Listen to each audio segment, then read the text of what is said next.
Hello students, how are you all. Students, आज से हम लोग एक नया चैप्टर स्टार्ट करने वाले और ये जो चैप्टर है ये बहुत इजी चैप्टर है और मैं बोलूंगा कि ये कॉस्ट अकाउंटिंग का one of the most easiest chapter भी है। लेकिन इस चैप्टर से आपके एग्जाम में बार बार क्वेश्चन आते रहते। ओके, इस चैप्टर से आपके एग्जाम में बार बार क्वेश्चन आते एंड जब भी क्वेश्चन आता है 7 मार्क का एक प्रैक्टिकल क्वेश्चन आता है and at the same time कोई अगर थ्योरेटिकल क्वेश्चन भी आ जाए वो भी आ सकता है एंड एमसीक्यू भी इस चैप्टर से आता है। ओके, तो चैप्टर बहुत ही इजी है। ओके, बहुत आसानी से आप सबको समझ में आएगा। ओके, ज्यादा कोई लॉजिक नहीं है इसमें, छोटा सा चैप्टर है। तो चैप्टर का नाम है आपका एम्प्लॉय कॉस्ट। ओके, तो स्टूडेंट जब हम पहला क्लास कर रहे थे ना, इंट्रोडक्शन टू कॉस्ट अकाउंटिंग, हमने ये पढ़ा कि कॉस्ट क्या होता है। ठीक है, उसके बाद हम लोगों ने एलिमेंट ऑफ कॉस्ट के बारे में पढ़ा था कि कॉस्ट के बहुत सारे एलिमेंट होते हैं। ओके, कॉस्ट को डिफरेंट डिफरेंट कॉस्ट में क्लासिफाई किया गया है। ओके, सो बाय नेचर अगर हम बोले तो कॉस्ट को 3 तरीके से डिवाइड किया गया है और कॉस्ट के मेनली 3 एलिमेंट्स होते हैं बाय नेचर वाइज। ओके, सो क्या था आपका कॉस्ट को material cost, labour cost and expenses cost में डिवाइड किया गया है। बाय नेचर कॉस्ट के 3 एलिमेंट होते हैं, मेटेरियल, लेबर एंड एक्सपेंसेस। क्योंकि एक प्रोडक्ट को बनाने के लिए ना, सपोज मैं बोलूंगा आपको कि एग्जांपल दूंगा, ये जो पेंसिल है, इस पेंसिल को बनाने के लिए 3 चीजों की जरूरत है। ओके, पहला है आपको रॉ मटेरियल चाहिए, जिस मटेरियल से ये पेंसिल बना है, बिल्कुल। इसी के साथ साथ आपको लेबर भी चाहिए जो इसे बनाएंगे, जो रॉ मटेरियल को फिनिश प्रोडक्ट में कन्वर्ट करेंगे, वो लोग भी आपको चाहिए, मैन पावर। या फिर अगर आप मशीनरी के यूज से भी बना रहे हो ना, तो उस मशीन को ऑपरेट करने के लिए भी आपको लोग चाहिए। तो लेबर की या फिर ह्यूमन रिसोर्सेज की आपको जरूरत पड़ेगा। ओके, इसी के साथ साथ इसे बनाने के लिए कुछ एडिशनल खर्चा है, जैसे कि इसके लिए आपको एक फैक्ट्री चाहिए, उसका रेंट है, इलेक्ट्रिसिटी है, पावर सप्लाई है, ये सारे के सारे, और कुछ जो सुपरविजन वगैरह खर्चा है वो सब है, स्टाफ सैलरी है, इस सारे के सारे अदर एक्सपेंसेस भी है। ओके, सो बेसिकली एक प्रोडक्ट को अगर हम फाइनल प्रोडक्ट में कन्वर्ट करना चाहते, अगर मैं ये शर्ट की एग्जांपल लूं, ओके, इस शर्ट को रॉ मटेरियल नॉर्मल क्लॉथ से, ऑन स्टिच क्लॉथ से शर्ट बनाने में जो भी खर्चा हुआ है ना, बेसिकली वो 3 तरह की खर्चा है। नंबर 1 आपका रॉ मटेरियल, जो भी अनस्टिच मटेरियल, जो भी क्लॉथ है ना इसमें लगा है, वो एक कॉस्ट है। दूसरा है जिस टेलर ने इसे बनाया है, स्टिच किया है, उसका चार्जेस है। एंड तीसरा है जो एक्सपेंसेस है, छोटे मोटे जो एक्सपेंसेस है, जिस टेलर के पास में इसे स्टिच करने गया तो उसका जो दुकान का रेंट है वो भी इसमें कुछ इंक्लूडेड है, और कुछ जो एक्सपेंसेस है वो सब इंक्लूडेड है। ओके, सो कॉस्ट का बेसिकली 3 पार्ट है या फिर 3 एलिमेंट है, material, labour and expenses. Right sir, हमने ऑलरेडी मेटेरियल चैप्टर आपका कवर कर लिया है। मेटेरियल जहां पे मैन्युफैक्चरिंग या फिर प्रोडक्शन की बात आता है तो मेटेरियल सबसे बड़ा खर्चा है, बिल्कुल बिल्कुल। लेकिन उसके बाद अगर सबसे बड़ा खर्चा कोई एक प्रोडक्ट को बनाने के लिए तो वो है लेबर कॉस्ट या फिर एम्प्लॉय कॉस्ट। क्योंकि अगर ये शर्ट की प्राइस मैं बोलूं कि 1000 रुपीज है या फिर सपोज 2000 रुपीज है, तो इसमें से अगर मैं बोलूं कि 40 to 50% आपका मेटेरियल आ जाता है, तो उसके बाद जो सबसे ज्यादा कॉस्ट आने वाला है, सपोज 30%, वो आपका आएगा लेबर कॉस्ट, क्योंकि जिसने इसे बनाया है उसके चार्जेस सबसे ज्यादा रहेगा। उसके बाद आपके आएंगे जो एक्सपेंसेस है, बिल्कुल बिल्कुल। सो इसी वजह से लेबर कॉस्ट को सही से कैलकुलेट करना भी हमारे लिए बहुत ज्यादा इंपॉर्टेंट है, लाइक मेटेरियल कॉस्ट। जैसे हमने मेटेरियल कॉस्टिंग को सही से कैलकुलेट कर रहे थे, मेटेरियल कॉस्टिंग को जैसे हम मेटेरियल कॉस्ट को जैसे हम कंट्रोल करने के लिए बहुत सारे मेथड्स यूज कर रहे थे, सिमिलरली आपकी लेबर कॉस्ट के लिए भी हमें वही एफर्ट देना है, क्योंकि लेबर कॉस्ट में एक सिग्निफिकेंट पार्ट कैरी करता है। सिग्निफिकेंट पार्ट किसका है? टोटल कॉस्ट का है, बिल्कुल बिल्कुल। तो सर ये जो लेबर कॉस्ट है वो एक्चुअली है क्या? ओके, बेसिकली लेबर कॉस्ट क्या होता है? देखो, लेबर या फिर एम्प्लॉय, जो भी आप बोलो, जो भी एक पर्सन, जो भी ऑर्गेनाइजेशन में जो भी एम्प्लॉइज काम करते हैं या फिर जो भी लेबर काम करते हैं, उन्हें जो भी बेनिफिट मिलता है फ्रॉम देयर एम्प्लॉयर, या फिर एक ऑर्गेनाइजेशन अपने एम्प्लॉइज को जो भी पेमेंट करता है, जो भी पेमेंट कर रहा है, any type of benefit, remuneration, commission, जो भी पे कर रहा है, वो सब उसके लिए एम्प्लॉय कॉस्ट में आएंगे। ओके, सो अगर मैं एक फैक्ट्री में काम कर रहा हूं, बिल्कुल अगर मैं एक फैक्ट्री में काम कर रहा हूं, या फिर बड़ा सोचते हैं कि मैं एक फैक्ट्री का ओनर हूं, तो मैं अपनी एम्प्लॉइज को जो भी पे कर रहा हूं, मैं अपनी एम्प्लॉइज को जो भी पे कर रहा हूं, it's may be salary, it's may be wages, it's may be any type of compensation, okay, या फिर कोई बेनिफिट दे रहा हूं, उन्हें हाउस रेंट, उन्हें हाउस दे रहा हूं फ्री में रहने के लिए, रेंट फ्री अकोमोडेशन दे रहा हूं, तो वो भी मेरे लिए एम्प्लॉय कॉस्ट में आता है। उनके लिए मैं इंश्योरेंस वगैरह ले रहा हूं, उनके लिए मैं पीएफ प्रोविडेंट फंड वगैरह कर रहा हूं, तो ये सारे के सारे क्या आएंगे, मेरे एम्प्लॉय कॉस्ट में आएंगे। ओके, सो एम्प्लॉय कॉस्ट और लेबर कॉस्ट बेसिकली क्या है, बेनिफिट पेड और payable to the employees of an entity whether permanent और temporary for the service render by them. Okay, जो भी आप पेमेंट कर रहे हो अपने एम्प्लॉइज को, चाहे वो आपकी परमानेंट एम्प्लॉय हो, चाहे वो आपकी टेम्पररी एम्प्लॉय हो, कॉन्ट्रैक्चुअल बेसिस पे हो या फिर परमानेंट बेसिस पे हो, जो भी आप उन्हें पेमेंट कर रहे हो, that will be your employee cost. Okay, employee cost में बेसिकली क्या क्या आता है सर, एम्प्लॉय कॉस्ट में भी कैश में भी हो सकता है, काइंड में भी हो सकता है। अगर मैं अपने एम्प्लॉइज को सैलरी भी पे कर रहा हूं, उसके साथ उन्हें ट्रांसपोर्टेशन फैसिलिटी भी प्रोवाइड कर रहा हूं, उसके बाद उन्हें रेंट फ्री अकोमोडेशन भी प्रोवाइड कर रहा हूं, फ्री में रहने के लिए घर भी दे रहा हूं, तो ये सारे नॉन मॉनिटरी बेनिफिट है, मतलब जो बेनिफिट्स के काइंड में दिया जाता है, और अगेन उसके साथ साथ मैं सैलरी भी पेमेंट कर रहा हूं।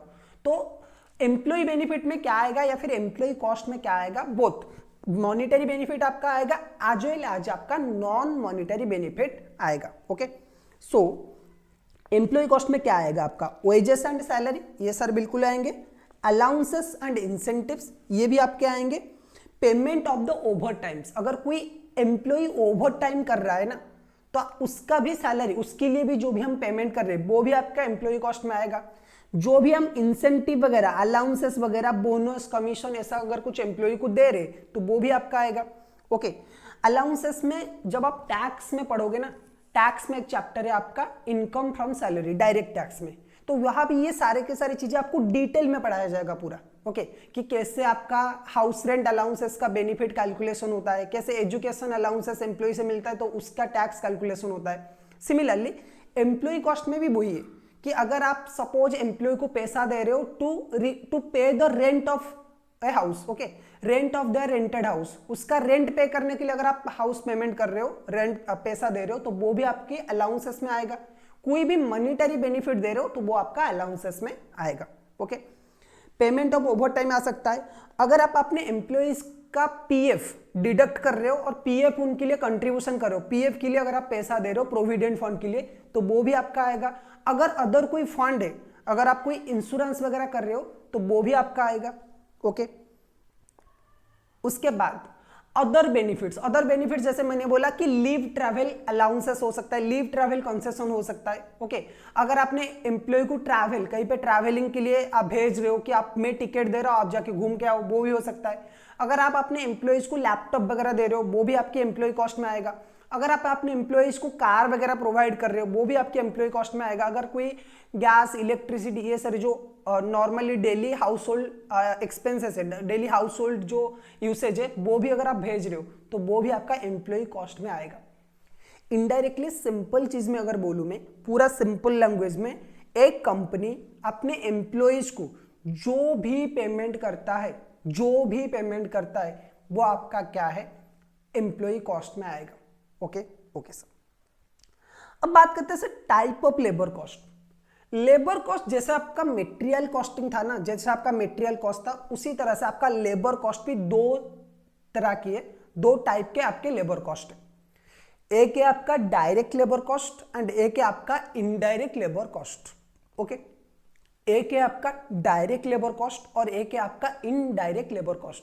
सर ये डायरेक्ट लेबर कॉस्ट क्या होता है और ये इनडायरेक्ट लेबर कॉस्ट क्या होता है, मैं एक एग्जांपल लेता हूं, प्रैक्टिकल एग्जांपल लेता हूं, आपको समझ में आएगा।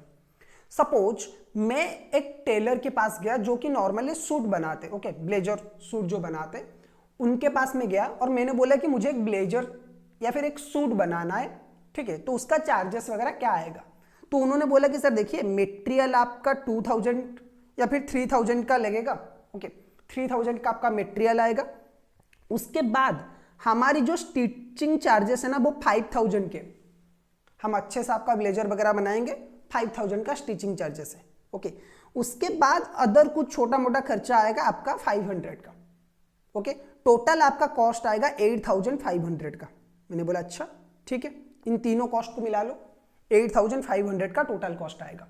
3000 का मटेरियल लग गया, 5000 का लेबर चार्जेस। उन्होंने बोला कि एक स्पेशल टेलर हम आपके लिए ही बुक करेंगे जो कि आपका सिर्फ काम करेगा, और अदर जो छोटे मोटे खर्चे होते हैं ना वो आपका आ जाएगा 500 का, राइट। सो मैं जब गया उस टेलर के पास तो उसने क्या किया, अपना एक टेलर, वो दुकान जब मैं गया ना उस दुकान में, तो उसने उसके पास 5 टेलर थे। सपोज उसके पास 5 टेलर थे। उन्होंने क्या किया कि एक टेलर स्पेसिफिकली बोला कि ये आपका टेलर है, अब जब तक आपका सूट रेडी हो रहा है ना तब तक ये आपका सूट बनाएगा, ये पर्टिकुलर पर्सन आपका सूट बनाएगा, एंड जो भी आपको मेजरमेंट वगैरह देना है इसी पर्सन को देना है, और जब भी आपको डिजाइन वगैरह चेक करना है इसी पर्सन से आप कंसल्ट करिए। ओके, सो मैंने वैसे ही किया। उनमें से एक जो टेलर है उनके पास एक एम्प्लॉय काम कर रहा था, वो मेरे पास आया और उसने मेरा मेजरमेंट वगैरह लिया, ठीक है, ठीक तरह से। उसके बाद उसने मेरा सूट बनाना स्टार्ट कर लिया। क्लियर। तो अगर मैं बोलूं कि मेरे सूट बनाने में टोटल 8500 का खर्चा आ रहा है, ठीक है, 8500 का टोटल खर्चा है, तो इसमें से डायरेक्टली लेबर कितना है, डायरेक्टली एक पर्सन को जो भी मैन पावर एम्प्लॉयड है, मेरे पर्टिकुलर जॉब के लिए जितना भी मैन पावर एम्प्लॉयड थे उनकी चार्जेस कितना है सर, 5000 का। क्योंकि जो भी टेलर है उसको कितना पेमेंट दिया जा रहा है, 5000, तो वो उसका कॉस्ट क्या होगा, डायरेक्ट लेबर में आएगा। ओके, तो डायरेक्ट लेबर का मतलब क्या है कि ऐसा लेबर कॉस्ट जो कि डायरेक्टली फाइनल प्रोडक्ट से निकाला जा सकता है, या फिर फाइनल प्रोडक्ट को डायरेक्टली चार्ज किया जाता है, जिसका कॉस्ट डायरेक्टली फाइनल प्रोडक्ट को चार्ज किया जाता है। क्योंकि वो लेबर जो है ना, वो जो टेलर है उसने मेरे ही पर्टिकुलर जॉब के लिए काम किया है, तो जितना भी मुझसे वो लोग चार्ज कर रहे, आज ए कस्टमर में जितना पैसा दे रहा हो उसका उस ब्लेजर को बनाने में जितना टोटल कॉस्ट आ रहा है, उसका डायरेक्ट लेबर कॉस्ट किसका होगा, वो टेलर का जो कॉस्ट है, जिसने मेरा जो सूट है वो स्टिच किया ना, उसका कॉस्ट में आएगा। बिल्कुल। लेकिन वहीं पे और एक पर्सन था जो कि कैशियर था नॉर्मली, जो कि डाटा एंट्री वगैरह करता था। जब कोई कस्टमर आएगा तो उसका डिटेल, फोन नंबर वगैरह रखेगा और उससे पेमेंट रिसीव करेगा। उसको भी बोलो क्या कर रहे हैं, 15000 का सैलरी पे कर रहे। ओके, उसको भी वो क्या कर रहे हैं, 15000 का सैलरी पे कर रहे। अब उस दुकान में बहुत सारे कस्टमर आते हैं, मैं अकेला तो नहीं जा रहा हूं, बहुत सारे कस्टमर आते हैं, और वो जो पर्सन है वो सिर्फ और सिर्फ मेरे लिए तो नहीं है, मेरा पर्टिकुलर जॉब के लिए, मेरा जो पर्टिकुलर ब्लेजर मैंने स्टिच किया उसी के लिए तो वहां पे नहीं बैठा है। वहां पे सपोज 100 कस्टमर आते हैं। ओके, सपोज वहां पे 100 कस्टमर एक महीने में आते हैं। ओके, तो वो 100 कस्टमर का डाटा वगैरह रिकॉर्डिंग करेगा, जो भी कस्टमर इंक्वायरी के लिए भी आते हैं उनका भी डाटा रखेगा, तो उसका भी सैलरी कुछ ना कुछ, तो उसको जो सैलरी पे किया जा रहा है, वो जो दुकान का ओनर है ना, वो जो शॉप का ओनर है, वो उसका सैलरी कुछ ना कुछ तो मेरे ऊपर भी चार्ज करेगा ना, उसका जो कॉस्ट है वो मेरे ऊपर कुछ ना कुछ चार्ज करेगा, क्योंकि कस्टमर से बात करना, कस्टमर को ट्रीट करना, ये भी तो एक काम है। लेकिन क्या मेरे ब्लेजर की स्टिचिंग में उसका कुछ डायरेक्ट इन्वॉल्वमेंट है क्या? नहीं है सर, क्योंकि ब्लेजर को स्टिच किसने किया है, एक पर्टिकुलर टेलर ने किया है, तो उससे जो लेबर चार्जेस दिया जा रहा है बाय द शॉप ओनर, वो क्या है, डायरेक्ट मटेरियल है। वो क्या है, डायरेक्ट मटेरियल है। बिल्कुल, जो भी शॉप ओनर वो पर्टिकुलर टेलर को, जिसने मेरा सूट स्टिच किया है, उससे जितना पेमेंट कर रहा है वो क्या है, डायरेक्ट लेबर। लेकिन जो ये रिसेप्शनिस्ट है, या फिर जो भी या फिर डाटा एंट्री ऑपरेटर जिसे बोल सकते हो आप लोग, अगर ये इससे जितना 15000 रुपए पे किया जा रहा है, इसका कुछ पर्सन, इसका सैलरी का कुछ पर्सन मेरे ऊपर भी चार्ज किया गया है। ठीक है, तो क्योंकि मुझसे जो लोग ये पैसा ले रहे हैं उसी से उससे सैलरी देना है, तो इससे जो सैलरी मिल रहा है वो क्या है, इनडायरेक्ट लेबर। ओके, तो आ जाते हैं थोड़ा सा डेफिनेशन में बुक की डेफिनेशन में। सर क्या है, देखो, डायरेक्ट एम्प्लॉय कॉस्ट और direct labour cost. Sir direct labour cost क्या है, बेनिफिट पेड और payable to the employees which can be directly, which can be attributable to a cost object in an economic feasible manner. This can be easily identified and allocated to an activity, contract और cost centre और customer, process और product. जैसे मैंने बोला ना, जो भी labour cost directly किसी कॉस्ट सेंटर को चार्ज किया जा सकता है, किसी कस्टमर को, किसी प्रोसेस को, किसी प्रोडक्ट को चार्ज किया जा सकता है, उसे हम बोलेंगे डायरेक्ट लेबर कॉस्ट। ओके, तो जो टेलर है, टेलर को जितना पैसा मिला, मेरा जो सूट है ना उसे स्टिच करके टेलर को जितना पैसा मिला ना, वो क्या है, डायरेक्ट लेबर है। ओके, या फिर डायरेक्ट एम्प्लॉय कॉस्ट है। इनडायरेक्ट लेबर क्या होता है, indirect employ cost, benefit paid और payable to the employees which cannot be directly attributable to a particular cost object in an economic feasible manner। अगर हम इकोनॉमिक फिजिबल मैनर में, अगर हम इकोनॉमिकली किसी लेबर कॉस्ट का कॉस्ट पर्टिकुलर प्रोडक्ट में charge नहीं कर सकते, जैसे कि वो जो कैशियर था ना उसको 15,000 रुपए मिल रहा था, लेकिन सर क्या हम ये पता लगा सकते हैं कि वो कितना मेरे जो सूट है ना, मेरे सूट के लिए उसने कितना टाइम दिया है, ठीक है, पर्टिकुलरली हम नहीं निकाल सकते क्योंकि वो तो हर एक कस्टमर को ट्रीट कर रहा है। मैं जब गया था दुकान में उस टाइम पे 5-6 कस्टमर थे, ठीक है, और वो सबका डिटेल्स रिकॉर्ड कर रहा है, सबसे पैसा ले रहा है, तो इस हिसाब से मुझे कितना पर्टिकुलरली टाइम दिया, मेरे ब्लेजर के लिए पर्टिकुलरली कितना टाइम दिया है, क्या पता कर सकते हैं हम, कर सकते, लेकिन इकोनॉमिकली वे में नहीं कर सकते। इसी वजह से उसका जो सैलरी है, उसका जो कॉस्ट है, लेबर कॉस्ट है, वो है आपका इनडायरेक्ट लेबर कॉस्ट। ठीक है, ठीक है सर जरा डिफरेंस बताइए कि डायरेक्ट लेबर कॉस्ट में एंड इनडायरेक्ट लेबर कॉस्ट में क्या डिफरेंस होता है। अभी तो हमने बात किया है डिफरेंस क्या होता है, फिर भी एक बार बात कर लेते हैं कि बुक में क्या लिखा है। ओके, देखते डायरेक्ट लेबर कॉस्ट में क्या बोला है, it is the cost incurred in the payment of employees who are directly engaged in the production process. वही है, जो भी एम्प्लॉइज डायरेक्टली प्रोडक्शन प्रोसेस में एंगेज्ड है, जो भी एम्प्लॉइज आपके डायरेक्टली प्रोडक्शन प्रोसेस में एंगेज है, उन्हें जो पेमेंट आप करते हो वो है आपका direct labour. Similarly cost incurred for the payment of employees who are not directly engaged in the production process, इन्हें हम क्या बोलेंगे, इनडायरेक्ट लेबर, एंड इनका जो कॉस्ट है वो क्या होगा, इनडायरेक्ट लेबर कॉस्ट। बिल्कुल सर, बिल्कुल। Direct employ cost can be easily identified and allocated to the cost unit.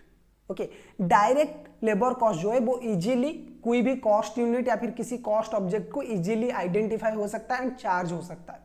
Indirect labour cost को आप चार्ज कर सकते हो अपोर्शन करके, ठीक है, सुइटेबल बेसिस पे उन्हें क्या करना है, अपोर्शन करना है। Okay, direct labour cost can varies, cost varies with the volume of production, direct labour cost varies with the volume of production and has a positive relationship with volume. आप जितना, अगर मैं जितना भी ब्लेजर बनाने जाऊंगा उसी हिसाब से मेरा कॉस्ट भी उतना ही आएगा ना, जितना भी ब्लेजर में बनाने जाऊंगा उसी हिसाब से मेरा कॉस्ट आएगा। बिल्कुल सर, अगर मैं 4 ब्लेजर बनाने जाऊंगा या फिर 4 सूट बनाने जाऊंगा तो एक सूट का अगर वो 5,000 ले रहे तो मुझसे 4 सूट का इंटू 4 20,000 तो सर चार्ज करेंगे ना, ये तो कॉमन मैथमेटिक्स है। बिल्कुल, लेकिन इनडायरेक्ट क्या, इनडायरेक्ट कॉस्ट जो है, इनडायरेक्ट लेबर जो है, जो उस कैशियर का पैसा है वो तो उतना कांस्टेंट है। अगर उस दुकान में पूरे महीने में 50 कस्टमर आते तो भी उसे 15,000 मिलने वाला है। अगर 1000 कस्टमर भी आते तो भी उसे 15,000 मिलने वाला है।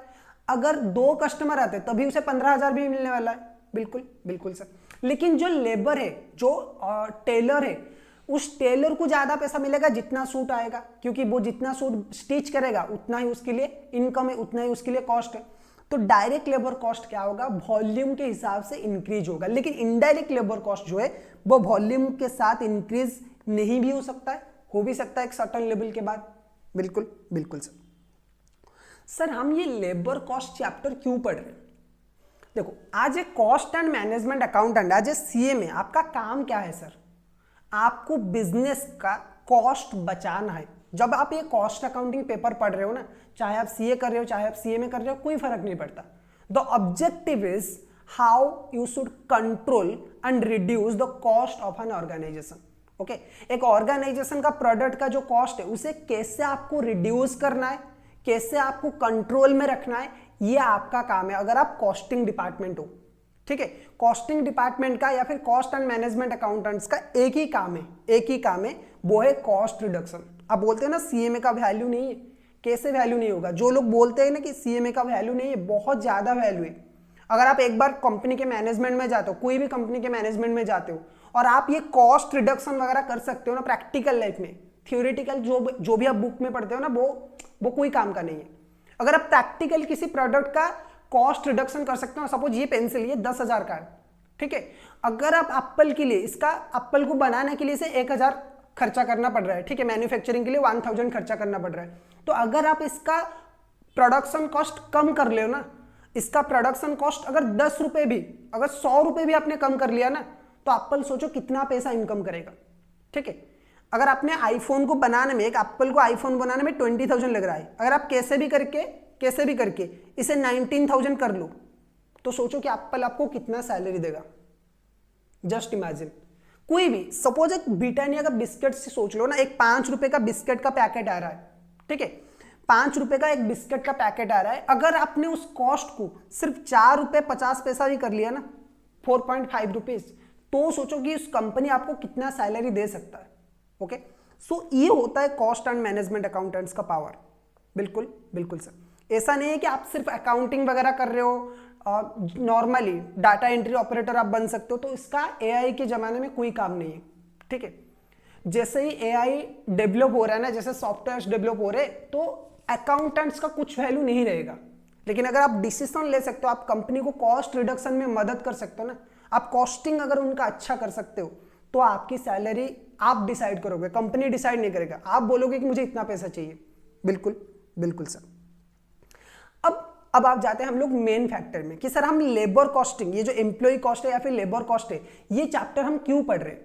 जैसे हमने मटेरियल में पढ़ा था ना कि सिर्फ मटेरियल कॉस्ट को रिकॉर्ड करना इंपॉर्टेंट नहीं है, मटेरियल कॉस्ट को कंट्रोल करना। हम ये इसलिए पढ़ रहे हैं कि मटेरियल कॉस्ट को कंट्रोल करना एंड रिड्यूस करना, ये हमारा अल्टीमेट टारगेट है। सिमिलरली कॉस्टिंग में भी हम कुछ ऐसा ही करेंगे। कॉस्ट अकाउंटेंट के हिसाब से हमें कॉस्टिंग मतलब लेबर कॉस्ट को कंट्रोल करना, ये इंपॉर्टेंट है। बिल्कुल बिल्कुल। सो हमें पढ़ना है important factors for the control of labour cost. Labour cost को कंट्रोल करने के लिए हमें किन किन चीजों के ऊपर ध्यान देना है। बिल्कुल, to exercise an effective control over the employee's cost, the essential requisites is efficient utilization of employee and allied factors। सबसे ज्यादा पॉइंट ये है कि सर अगर आपको लेबर कॉस्ट को कंट्रोल करना है, तो एक चीज आपको ध्यान रखना पड़ेगा कि आपकी जो लेबर, आपकी जो ह्यूमन रिसोर्सेस है, आपकी जो एम्प्लॉइज है, आप उन्हें एफिशिएंटली यूज कर रहे हो। बिल्कुल okay. The main points which are needed, which need consider for the controlling the employees cost are as follows। Okay, employees cost को कंट्रोल करने के टाइम पे क्या क्या चीजें, कौन कौन से फैक्टर को आपको ध्यान रखना है, चलिए देखते हैं। नंबर 1 है आपका assessment of the man power, assessment of man power requirement. अब ये सबसे इंपॉर्टेंट पॉइंट है स्टूडेंट्स, ध्यान से इस चीज को समझना। Assessment of man power requirement, sir क्या है ये assessment of man power requirement. देखो आप लोगों ने कुछ 1-2 साल में ये न्यूज बार बार आया कि जो आईटी कंपनीज है ना, जो आईटी कंपनी है जैसे गूगल है, आपका माइक्रोसॉफ्ट है, ओके, अमेजन है, ये बहुत सारे एम्प्लॉयज को निकाल रहे, ले ऑफ कर रहे बहुत सारे एम्प्लॉयज को। बिल्कुल, गूगल ने कुछ करीब 12,000 एम्प्लॉयज को at a time lay off कर लिया, अपनी कंपनी से निकाल लिया पूरा का पूरा। सिमिलरली अमेजन ने कुछ 4-5 हजार लोगों को निकाला, माइक्रोसॉफ्ट ने 2-3 हजार लोगों को निकाला। इसके पीछे बहुत सारे लोग टारगेट कर रहे हैं कि एआई को, कि आर्टिफिशियल इंटेलिजेंस आ चुका है तो अब लोगों का ज्यादा जरूरत नहीं है। लेकिन सर जितना एआई बढ़ेगा तो जो टेक्निकल लोग हैं ना, उन्हें उनकी रिक्वायरमेंट तो ज्यादा ही होगा ना, ठीक है। लेकिन सर आईटी सेक्टर में ले ऑफ क्यों हो रहा है? क्योंकि अदर सेक्टर में हो सकता है, अकाउंट सेक्टर में हो सकता है, टैक्सेशन के सेक्टर में हो सकता है, क्योंकि जो नॉर्मल प्रोसेस है बिजनेस का वो अगर ऑटोमेट हो जाता है तो वहां पे जो लोग हैं उन्हें निकाला जाना चाहिए। लेकिन ये आईटी वालों को क्यों निकाल रहे? इसके पीछे लॉजिक मैं आपको बताता हूं स्टूडेंट्स। आईटी वालों का काम कब बढ़ गया बहुत ज्यादा। एक कंपनी है, सपोज गूगल एक कंपनी है, गूगल 20% से ग्रोथ कर रहा है, ओके। गूगल सपोज एग्जांपल के लिए हर साल 20% से ग्रो कर रहा है, तो सर कंपनी जितना बड़ा होगा उस हिसाब से लेबर की रिक्वायरमेंट में उतना ही होगा। बिल्कुल, इसी वजह से तो गूगल हमेशा जो आईआईटी वगैरह है उनमें से सबसे ज्यादा हाईएस्ट पैकेज देके क्या करता है, जो टॉपर्स होते हैं ना, रैंकर्स होते हैं, उन्हें लेता है। एवरी टाइम जब भी आप आईआईटी का कैंपस देखोगे ना, तो सबसे बड़ा पैकेज किसका आएगा? गूगल का, कि हम 2 करोड़ का पैकेज दे रहे हैं, हम 3 करोड़ का पैकेज दे रहे। बिल्कुल बिल्कुल। तो सर ऐसा क्या हो जाता है कि गूगल को भी एक तो वो 2 करोड़ का पैकेज देके ले रहा है, फिर दोबारा लोगों को निकाल भी रहा है। देखो जब कोविड आया था ना, एक कंपनी नॉर्मल, एक होता है कि कंपनी नॉर्मली ग्रोथ कर रहा है, आप एक नॉर्मल ग्रोथ कर रहे हो तो आपको क्या चाहिए, उसी हिसाब से आपको एक्सपांड करना है, लोग भी उसी हिसाब से चाहिए। लेकिन अगर आपकी ग्रोथ, सपोज आपकी ग्रोथ एक कंपनी का ऐसे चल रहा है, आप ऐसे सोचिए ऐसा एक कंपनी का ग्रोथ चल रहा है और सडनली ऐसा हो जाए, ओके, सडनली ऐसा हो जाए आपका डिमांड, आप ऐसे धीरे धीरे धीरे धीरे ग्रो कर रहे हो हर साल, लेकिन सडनली आपका डिमांड ऐसा आ जाए तो आप क्या करोगे, आपको कंपनी मैनेज करने के लिए बहुत ज्यादा लोगों की जरूरत है। बिल्कुल सर, तो यही हुआ कुछ कोविड-19 जब आया था ना 2020 में, 2020 ईयर में, मार्च 2020 में कोविड आया, ठीक है। तो कोविड जब आया तो लोगों का क्या हुआ कि लॉकडाउन, चारों तरफ लॉकडाउन हो गया, सारे के सारे पूरे दुनिया में बहुत सारे कंट्रीज में लॉकडाउन हो गया और लोग घर से नहीं निकल रहे थे, तो घर में बैठ के कंपनी जो कंपनीज है उन्होंने क्या किया, टेक्नोलॉजी की तरफ ज्यादा, मतलब टेक्नोलॉजी की तरफ ज्यादा उन्होंने अडॉप्ट किया टेक्नोलॉजी को, और वर्क फ्रॉम होम ये कंसेप्ट आ गया। पहले होता था वर्क फ्रॉम होम, लेकिन बड़े बड़े जो एग्जीक्यूटिव होते थे ना वो करते थे, लेकिन आफ्टर कोविड पेंडेमिक क्या हुआ, उसके बाद बहुत सारे कंपनीज वर्क फ्रॉम होम को स्विच हो गए और आईटी सर्विसेज लेने लगे। तो आईटी सर्विसेज में सबसे बड़े जो कंपनीज है कौन कौन है, माइक्रोसॉफ्ट है, अमेजन है, गूगल है, ठीक है। सर अमेजन तो मतलब सामान बेचता है ना, नहीं, अमेजन का जो सबसे बड़ा कंपनी है ना वो है AWS, अमेजन वेब सर्विसेज। ये one of the biggest web development service, cloud servicing वाला कंपनी है और इसका सबसे ज्यादा ग्रोथ हुआ है कोविड के टाइम पे। बिल्कुल, सो ये जो कंपनीज है अमेजन, गूगल, माइक्रोसॉफ्ट, ये जो कंपनीज है इन लोगों ने क्या किया, बहुत सारे लोगों को अपॉइंट किया, ठीक है, क्योंकि डिमांड बहुत ज्यादा था, इन्हें एक्सपैंड करना था, लोगों की जरूरत था, तो इन्होंने अपॉइंट कर लिया। लेकिन आफ्टर कोविड पेंडेमिक, कोविड जब तक चला तो तब तक के लिए तो गूगल के लिए सब सही चल रहा था कि हाँ जितने भी लोग हम हायर कर रहे हैं हमारी प्रॉफिट हो रहा है, हम सैलरी भी पे कर रहे हैं। लेकिन जैसे कोविड पेंडेमिक खत्म हुआ, ठीक है, तो उसी हिसाब से दुकानें वगैरह जो भी नॉर्मल बिजनेसेस थे, जो मैन्युफैक्चरिंग बिजनेसेस थे वो ओपन हो गए, ठीक है। जो अदर ऑफिस जाने के लिए जो लोग जो ट्रेडिशनल बिजनेस करते थे ना, कुछ बिजनेस ने फिर भी ऑनलाइन को ही अडॉप्ट किया, वर्क फ्रॉम होम भी चला रहे थे, लेकिन कुछ बिजनेस क्या हुआ, कुछ बिजनेस से केस में जो नॉर्मल बिजनेस वो कर रहे थे उसी में शिफ्ट हो गए। तो इसी हिसाब से जो वेब सर्विसेज है उनकी डिमांड भी कम हो गया, तो गूगल का डिमांड भी कम हो गया, तो गूगल का रेवेन्यू कम हो गया, और रेवेन्यू कम है तो जितना लोग अपने अपॉइंटमेंट किया है ना, सपोज यहाँ पे आपका 10,000 या फिर 1 लाख लोग काम कर रहे थे, आपने 1.5 लाख लोगों को अपॉइंटमेंट कर लिया, अब आपकी कंपनी का ग्रोथ नहीं हो रहा है तो आपको क्या करना पड़ेगा, मजबूरी में आपको ये जो 50,000 लोग हैं उन्हें निकालना पड़ेगा सर। अब इसी वजह से मैसिव ले ऑफ हो रहा है आईटी सेक्टर में। बिल्कुल, अब हम बोल सकते हैं कि हो चुका है, ओके, और एआई की वजह से बहुत कम हो रहा है, लेकिन मैसिव ले ऑफ जो हो रहा है वो इसी वजह से हो रहा है, ओके। तो पॉइंट ये है कि आपको हमेशा ये सोचना चाहिए कि आपको मैन पावर कितना लेना है, ओके। अगर मैं बोलूंगा कि मेरी जो कंपनी है मैं हर काम मैं ही करूंगा, सब कुछ खुद मैं ही करूंगा, मैं ही वीडियो क्लासेस सेल करूंगा, मैं ही वीडियो एडिटिंग करूंगा, मैं ही कस्टमर से मतलब स्टूडेंट से बात करूंगा, मैं ही डाउट लूंगा, सब कुछ मैं ही करूंगा, तो मैं कितना ग्रो करूंगा, ग्रो नहीं कर सकता। So you need a good team और you need the appropriate man power, आपको मैन पावर चाहिए ही चाहिए, लेकिन ज्यादा हो गए ना तो आप उन्हें सैलरी नहीं दे पाओगे, और ये वो फिक्स्ड कॉस्ट है, फिक्स्ड बर्डन है जो आपके बिजनेस को हमेशा डाउन करता जाएगा। क्योंकि एम्प्लॉयज अगर आपने अपॉइंटमेंट कर लिया ना, देन यू हैव टू पे सैलरी होगा, अदर सर्विसेज है, उन्हें देना ही देना है, चाहे बिजनेस में आपका लॉस है। इसी वजह से गूगल ने बहुत सारे लोगों को निकाल लिया। बिल्कुल बिल्कुल।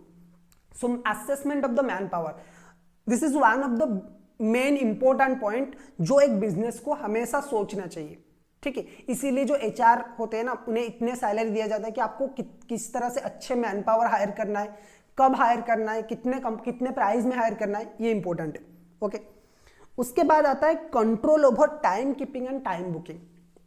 पहला तो है कि आपने अप्रोप्रिएट मैन पावर जितना आपको चाहिए, जितना आपका जरूरत है ना, वो मैन पावर आपने हायर कर लिया। लेकिन उसके बाद जो सबसे इंपॉर्टेंट पॉइंट है वो ये है कि आपको उन मैन पावर, जो भी आपके एम्प्लॉय है ना, उन्हें थोड़ा सा डिसिप्लिन सिखाना पड़ेगा। Time keeping and time booking से ये हो सकता है। अब ये क्या है ये हम आगे जाकर डिस्कस करेंगे कि what is time keeping and time booking. उसके बाद होता है time study and motion study, ये भी आपको करना है। Control over idle time and over time, idle time and over time को भी आपको कंट्रोल करना है। उसके बाद आता है कंट्रोल ओवर एम्प्लॉय टर्नओवर, ठीक है, कोई आएगा और आपको छोड़ के जाएगा तो आपका दिल तो टूटेगा ना सर। क्या बात करें सर। हाँ, अगर लेबर टर्नओवर हो रहा है ना, आप अगर किसी एम्प्लॉय को निकाल रहे हो तो आपके पास पैसा नहीं, आप निकाल रहे हो, लेकिन लोग आ रहे हैं और आपको छोड़ के कुछ साल बाद आपसे एक्सपीरियंस लेके आपको चूना लगा के फिर जा रहे हैं, तो उस केस में तो ये तो आपका ही नुकसान है। तो लेबर टर्नओवर अगर हो रहा है तो उसे भी आपको रोकना है।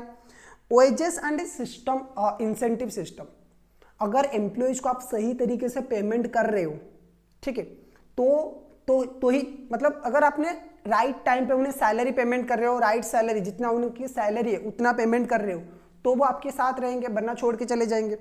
उसके बाद job evaluation and merit rating, ये भी क्या होता है वो भी हम बात करेंगे। और एम्प्लॉयज प्रोडक्टिविटी, इसको भी आपको चेक करना है। तो ये जो सारे के सारे फैक्टर्स है ना, ये सारे के सारे फैक्टर्स डिसाइड करते हैं कि लेबर कॉस्ट आपका कंट्रोल में रहेगा, रिड्यूस होगा, कैसे होगा, और आपके ऑर्गेनाइजेशन का ग्रोथ कैसे होगा। बिल्कुल बिल्कुल सर। तो सर इनके ऊपर हम एक एक करके बात करेंगे। पहले हम बात करेंगे कि टाइम कीपिंग, टाइम बुकिंग क्या होता है। ओके, आ जाते हैं हम लोग टाइम कीपिंग में। सर ये टाइम कीपिंग क्या है सर, क्या ये इंपॉर्टेंट है? हाँ, कभी कभी ये शॉर्ट नोट में आ सकता है, what is time keeping and time booking. ध्यान से जरा आपको समझना है टाइम कीपिंग सर क्या है। देखो, टाइम कीपिंग का मतलब स्टूडेंट है से कुछ नहीं है, बहुत ही सिंपल है, अटेंडेंस देना। ओके, अटेंडेंस रिकॉर्ड करना। किसका सर? आपकी जो एम्प्लॉइज है वो सही से टाइम पे काम पे आ रहे कि नहीं, उनकी अटेंडेंस रिकॉर्ड करना। जैसे आप लोग कॉलेज वगैरह में अटेंडेंस देते थे ना, ठीक है, उसी तरह से आपको यहाँ पे अटेंडेंस रिकॉर्ड करना है। Time keeping refers to the correct recording of employees attendance time. Employee कब ऑफिस आ रहे हैं, कब वो जा रहे हैं, उसे रिकॉर्ड करना, उसी की बोलते हैं time keeping.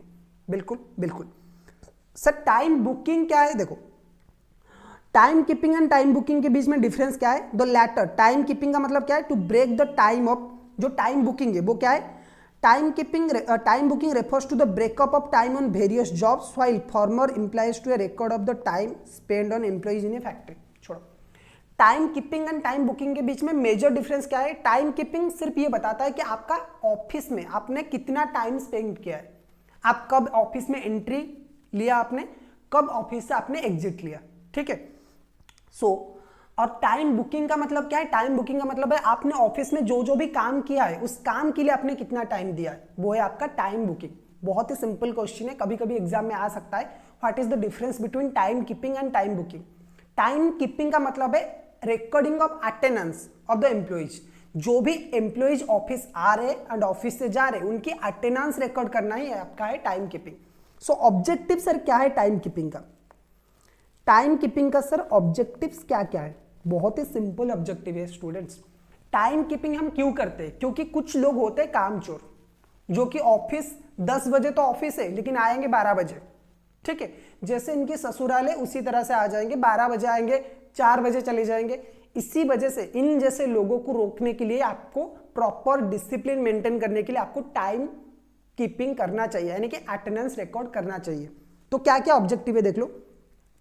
Correct recording of employees attendance time is utmost important where payment is made on the basis of work time worked। जहां पे आप पेमेंट कर रहे हो, टाइम बेसिस पे, कि आप जितना घंटा काम करोगे आपको उतना सैलरी मिलेगा सर। आप जितने घंटे काम करोगे आपको उतना सैलरी मिलेगा, ये जहां पे सिस्टम है ना, तो उस केस में टाइम कीपिंग यानी कि अटेंडेंस रिकॉर्ड करना सबसे इंपॉर्टेंट फैक्टर है। क्यों सर? क्योंकि अगर आप सपोज 7 घंटा, अगर कोई आ रहा है और बोल रहा है कि मैंने 7 घंटा काम किया है, आप उसे 7 आवर्स के लिए पेमेंट कर रहे हो, लेकिन वो एक्चुअली 4 घंटा काम कर रहा है, वो ऑफिस ही लेट में आ रहा है, तो उस केस में ये तो आपका ही लॉस है ना। तो इसी वजह से आपको हमेशा याद रखना है कि जहां पे पेमेंट आपका क्या हो रहा है, जहां पे पेमेंट आपका टाइम बेसिस पे हो रहा है, ठीक है, कि आप पर्टिकुलर जितने घंटे काम करोगे आपको उतना सैलरी मिलेगा, then in that case time keeping is the most important factor. Okay sir, अगर पेमेंट आपका स्ट्रेट पीस रेट के हिसाब से हो रहा है, पीस रेट का मतलब क्या है सर? जितना बनाओगे उतना मिलेगा। सपोज मैंने बोल दिया मेरा एक फैक्ट्री, सपोज मेरा मार्कर का फैक्ट्री, मार्कर जो व्हाइट बोर्ड में लिखते हैं ना, एक मार्कर 20 रुपए का है, तो मैंने बोला कि देखो जितना एक एम्प्लॉय जितना भी मार्कर बनाएगा उसे मैं 2 रुपए दूंगा। मतलब स्ट्रेट फिक्स रेट है, कोई भी लेबर आएगा जितना भी मार्कर बनाता है एक दिन में वो काउंट किया जाएगा और एक मार्कर के लिए उसे 2000 मिलेंगे, सॉरी 2 रुपए मिलेंगे। अगर कोई एम्प्लॉय 1000 मार्कर बना रहा है तो उसका वेज क्या हो जाएगा 2000। यानी कि सर जो जल्दी आएगा वो ज्यादा बना पाएगा, जो लेट में आएगा वो कम बनाएगा। तो उस केस में तो आपका टाइम बुकिंग मतलब टाइम कीपिंग का कोई काम नहीं है, नहीं काम है ना। अगर हमारी ऑफिस के टाइम 10 बजे, अगर आपकी फैक्ट्री का टाइम है 10 बजे, 10 बजे से आपको 5 बजे तक काम करना है, even if you are paying on piece rate system, even if you are paying on piece rate system कि जितना काम करोगे भाई उतना ही पैसा मिलेगा, जितना पीस बनाओगे मल्टीप्लाई बाय 2। लेकिन एक डिसिप्लिन भी तो होना चाहिए। ससुराल तो किसी का नहीं है ये कि आप जब आओ, जब एंट्री किया, जब मर्जी किया तब आ गए, फिर अगले दिन आप नहीं आए, फिर अगले दिन आ गए, और कभी आप 2 बजे आ रहे हो, कभी 4 बजे आ रहे हो, कभी 5 बजे आ रहे हो, आपकी मर्जी। ठीक है, आप अपनी मर्जी से एंट्री करोगे, अपनी मर्जी से एग्जिस्ट करोगे ओनली बिकॉज कि आपको पीस रेट सिस्टम मिल रहा है। कंपनी में कुछ डिसिप्लिन होना चाहिए ना, कंपनी में वर्क कल्चर होना चाहिए ना। अगर ऐसा ही होगा तो बाकी एम्प्लॉइज भी इसी तरह से करेंगे ना। तो इसी वजह से where payment is made by result that is straight piece rate, it would still be necessary to correctly record the attendance for the purpose of ensuring that proper discipline and adequate rate of production are maintained। एक तो sir हमें एक चाहिए कि suppose कोई बंदा आपका 10 बजे आ रहा है और 5 बजे जा रहा है ऑफिस से, तो रफली शायद वो 1000 यूनिट बना सकता है। ओके, ये एक स्टैंडर्ड है। कोई आएगा 2 बजे और फिर चला जाएगा 5 बजे, तो वो कितना ही बनाएगा सर? बनाएगा सपोज 300 बनाएगा, लेकिन उसे कम भी तो पैसे मिल रहे हैं ना, पैसे भी तो उसे 600 मिल रहा है, इस वाले पर्सन को 2000 मिल रहा है। लेकिन हमारा जो टारगेट है ना स्टूडेंट, कि हमें इतने टाइम में प्रोडक्शन करना है, हमें इतना टाइम में प्रोडक्शन करना है, हम वो नहीं कर पाएंगे। बिल्कुल, अगर कोई पर्सन अपनी मर्जी से आएगा, मर्जी से जाएगा, तो हम उस टाइम के हिसाब से हम प्रोडक्शन नहीं कर सकते, हमारा जो टारगेट है। क्योंकि एवरी डे आपको एक पर्टिकुलर एडिक्वेट प्रोडक्शन लेवल चाहिए एक एम्प्लॉय से। बिल्कुल, इसी वजह से टाइम रेट मतलब टाइम कीपिंग करना इंपॉर्टेंट है। बिल्कुल सर, और क्या क्या ऑब्जेक्टिव हो सकता है टाइम कीपिंग का? 6-7 ऑब्जेक्टिव छोटे छोटे पॉइंट्स में आपको दिया हुआ है, देख लेते एक बार।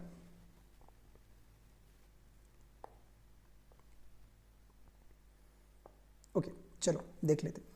पहला ऑब्जेक्टिव है proper preparation of the payroll. आप एम्प्लॉय के टाइम अगर टाइमली रिकॉर्ड कर रहे हो ना, ठीक है, तो आप क्या कर सकते हो, उन्हें जब सैलरी देने की जब बारी आएगा ना, आराम से आप बना सकते हो और करेक्ट कंप्यूटेशन कर सकते हो एम्प्लॉय की salary for calculating over time.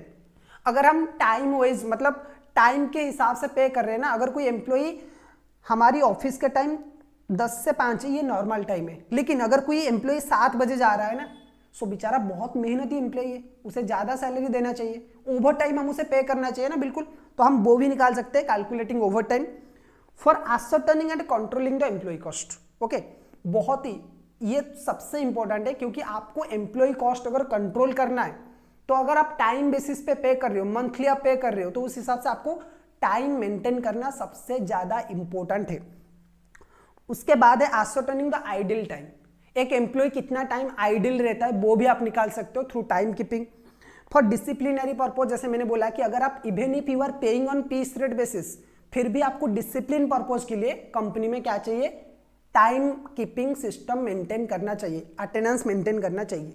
For overhead distribution, एक एम्प्लॉय ने कितना टाइम स्पेंड किया उसी हिसाब से उसकी जो रिलेटेड ओवरहेड्स है वो ही हम क्या कर सकते हैं, डिस्ट्रीब्यूट कर सकते हैं। बिल्कुल सर, बिल्कुल।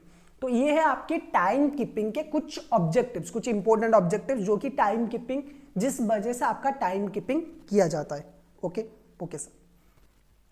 उसके बाद चलते हैं सर, टाइम कीपिंग हम कैसे करेंगे, उसका कुछ मेथड वगैरह है क्या सर? बिल्कुल है ना।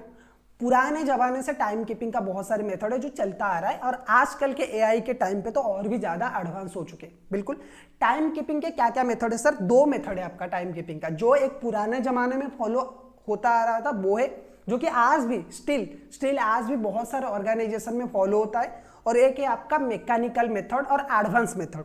बिल्कुल, मैकेनिकल और ऑटोमेटेड मेथड एक है, और एक है आपका मैनुअल मेथड। बिल्कुल, सो मैकेनिकल मेथड में आपका क्या है, मैकेनिकल मेथड में अगेन आपका 2 मेथड है जो कि पुराने जमाने में हो रहा था। एक है आपका अटेंडेंस रजिस्टर्ड मेथड, अब ये आज के डेट में भी स्टिल डेट बहुत सारी जगहों पे फॉलो होता है, जैसे कंस्ट्रक्शन साइट हो गया, वहां पे ये मेथड फॉलो होता है कंस्ट्रक्शन साइट पे।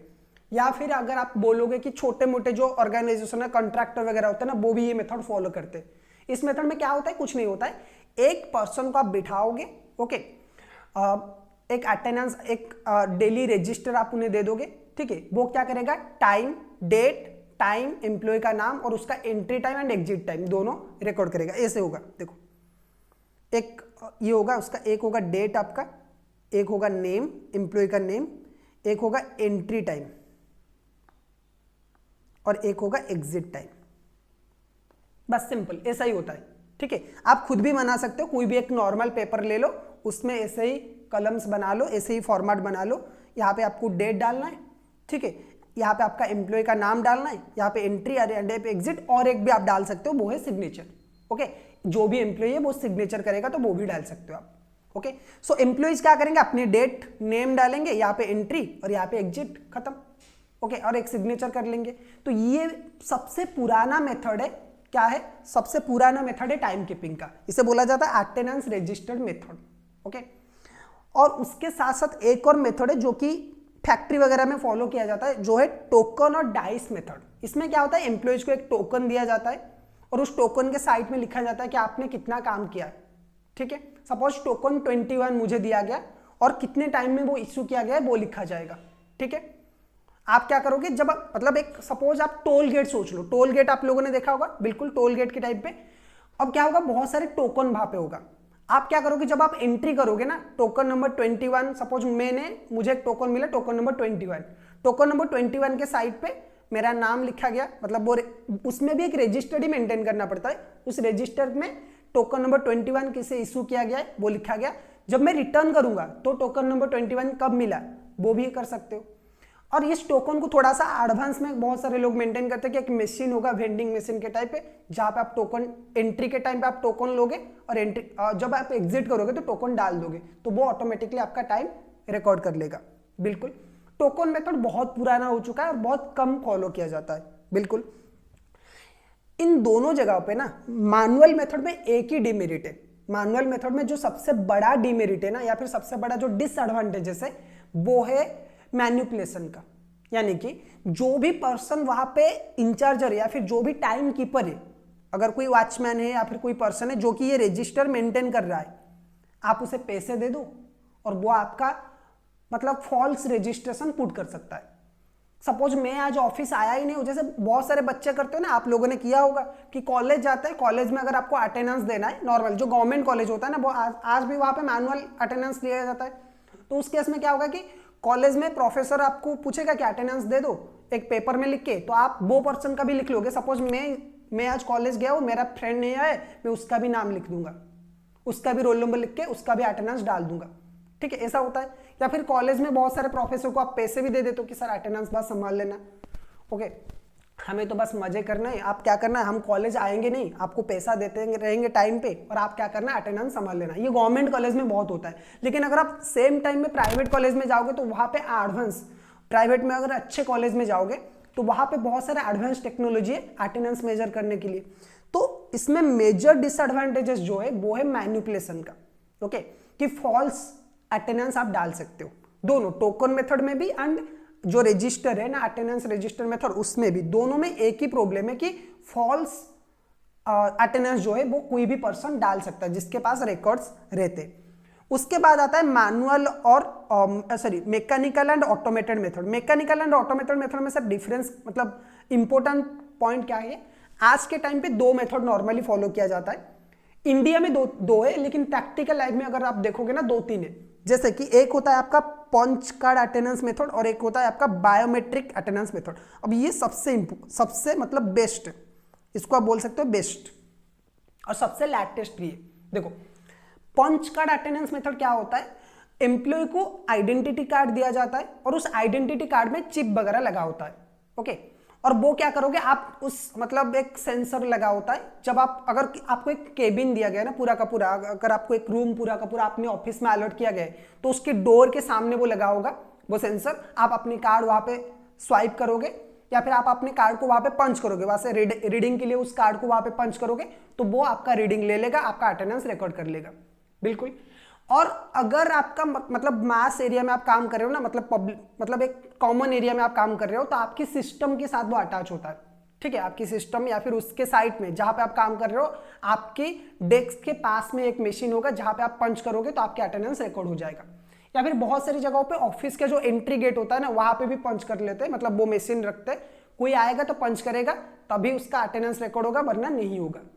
इसमें भी एक डिमेरिट है कि सपोज अटेंडेंस, मेरे जो आइडेंटिटी कार्ड है मैंने किसी और को भी दे दिया है, ठीक है, मेरा आइडेंटिटी कार्ड है, वो आइडेंटिटी कार्ड अगर मैं पंच करूंगा या फिर स्वाइप करूंगा तो मेरा अटेंडेंस रिकॉर्ड होगा। तो मैं किसी को भी दे सकता हूं ना, मेरे दोस्त को दे सकता हूं कि भाई मेरे लिए थोड़ा सा ये कर लेना, स्कैन कर लेना, या फिर मेरे लिए थोड़ा सा पंच कर लेना, मैं लेट में जाऊंगा। तो यहाँ पे भी मैनिपुलेशन पॉसिबल है, लेकिन बहुत लिमिटेड है, और ये थोड़ा सा एडवांस टेक्नोलॉजी, मैनुअल मेथड से तो बेटर है। बिल्कुल बिल्कुल। लेकिन सबसे जो बेस्ट है वो है फेस डिटेक्शन या फिर बायोमेट्रिक। ओके, यानी कि अगर आप अपने फिंगरप्रिंट दे रहे हो तो वो तो आप रिप्लेस नहीं कर सकते हो, वो तो किसी को नहीं दे सकते। ऐसा तो नहीं हो सकता ना कि मैंने उंगली काट के किसी को दे दिया कि भाई फिंगरप्रिंट दे देना, हो नहीं सकता ऐसा। तो इस केस में क्या है, ये सबसे बेस्ट है, और यहाँ पे आप क्या कर सकते हो, मैल प्रैक्टिस को अवॉइड कर सकते हो। सो बायोमेट्रिक या फिर फेस डिटेक्शन बहुत सारी जगहों पे, जैसे टेस्ला कंपनी है, माइक्रोसॉफ्ट है, सैमसंग है, वहां पे आपको कुछ नहीं करना है। आपने ऑफिस में एंट्री किया ना, ऑलरेडी इतने सारे सेंसर्स लगे हुए हैं ना कि आपको बहुत देख लेंगे, आपके फेस डिटेक्ट कर लेंगे, और आपको ये पता लग जाएगा कि कब इन लोगों ने ऑफिस में एंट्री किया है, और आपके ऑटोमेटिकली जब से आप काम करना स्टार्ट करोगे ना, वही से आपका अटेंडेंस रिकॉर्ड हो जाएगा। लेकिन बहुत सारे एडवांस में जो होता है ना, इंडियन ऑफिस में जो फॉलो किया जाता है वो बायोमेट्रिक फॉलो किया जाता है। आप अपने फिंगरप्रिंट दोगे तो आपका अटेंडेंस रिकॉर्ड हो जाएगा, और ये सबसे बेस्ट है, क्योंकि इससे आप क्या कर सकते हो, कोई मैल प्रैक्टिस नहीं कर सकते। बिल्कुल बिल्कुल। ओके सर, तो सर बहुत हो गया। अब बात करते हैं requisite of a good time keeping system. Okay sir, एक अच्छे टाइम कीपिंग सिस्टम का क्या क्या रिक्वायरमेंट है या फिर क्या फीचर्स होना चाहिए, एक अच्छे टाइम कीपिंग सिस्टम का सर फीचर्स क्या क्या होना चाहिए, वो जरा बता दीजिए हमें। बिल्कुल। पहला जो सिस्टम है ना, जो मैंने बताया था कि मैनुअल का जो सबसे बड़ा डीमेरिट है वो ये, the system of time keeping, highlight कर रहा हूं मैं, the system of time keeping should be such which should not allow proxy for another employee under any circumstances. वाह, ग्रेट सर। प्रॉक्सी का मतलब क्या है कि मैं आया नहीं हूं, मेरे लिए कोई अटेंडेंस डाल रहा है, फॉल्स अटेंडेंस। ओके, सो किसी भी हालत में आपके टाइम कीपिंग सिस्टम ऐसा नहीं होना चाहिए जहां पे कोई प्रॉक्सी है किसी और एम्प्लॉय के लिए, कोई एक एम्प्लॉय किसी और एम्प्लॉय के लिए प्रॉक्सी अटेंडेंस डाल रहा है। और ये मैनुअल मेथड में बहुत आसान है। आप थोड़ा सा जो भी वो टाइम कीपर है ना, उसे पैसा दे दीजिए, वो एग्री कर लेगा। अगर वो बहुत ज्यादा भी डिले नहीं करता है, सपोज 10 बजे हमारी ऑफिस की टाइम है और कोई एम्प्लॉई 11:30 बजे आ रहा है, और वो टाइम कीपर क्या कर रहा है कि प्रॉपरली टाइम रिकॉर्ड नहीं कर रहा है, उसका भी करेक्ट टाइम रिकॉर्डिंग कर रहा है, तो 1.5 घंटा का जो लॉस है ना, 1.5 आवर्स का जो सर लॉस है, वो तो हमारी कंपनी को होगा ना। ठीक है, और वो जो लोग होते हैं ना, वो छोटे लेवल पे होते हैं नॉर्मली, तो वो कंपनी के प्रॉफिट एंड लॉस नहीं सोचते, वो अपनी लॉस प्रॉफिट एंड लॉस सोचते। तो उस केस में मैनुअल मेथड में, चाहे वो टोकन वाला मेथड हो, चाहे वो रजिस्टर्ड अटेंडेंस रजिस्टर वाला मेथड हो, दोनों में मैनिपुलेशन करना पॉसिबल है। ओके, उसके बाद there should be also a provision of recording time of the piece employees so that regular attendance and discipline may be maintained. This is necessary to maintain uniformity of flow of the production. जैसे मैंने बोला कि even if you are paying in piece rate system, is in that case also you need to record the proper attendance of the employees. You need to record proper time keeping system. Okay. Then third number point क्या आता है, time of arrival as well as time of departure of the employ should be recorded so that total time of the employees, देखो, time of the arrival as well as time of the departure of employ should be recorded so that total time of the employ may be recorded and wage may be calculated accordingly. अब ये हर एक system में होता है। जब आप आओगे ना अपनी ऑफिस से तो भी आपको बायोमेट्रिक देना है, जब आप जाओगे एंट्री करोगे तो भी आपको देना है, एंट्री एंड एग्जिट के टाइम पे आपको अटेंडेंस रिकॉर्ड करना है, तो सो दैट आपके पास प्रॉपर, कंपनी के पास प्रॉपर डाटा आएगा कि इस पर्सन ने कितना काम किया है, उड़ी eligible for any kind of over time payment, क्या उसे ओवर टाइम पेमेंट मिलना चाहिए।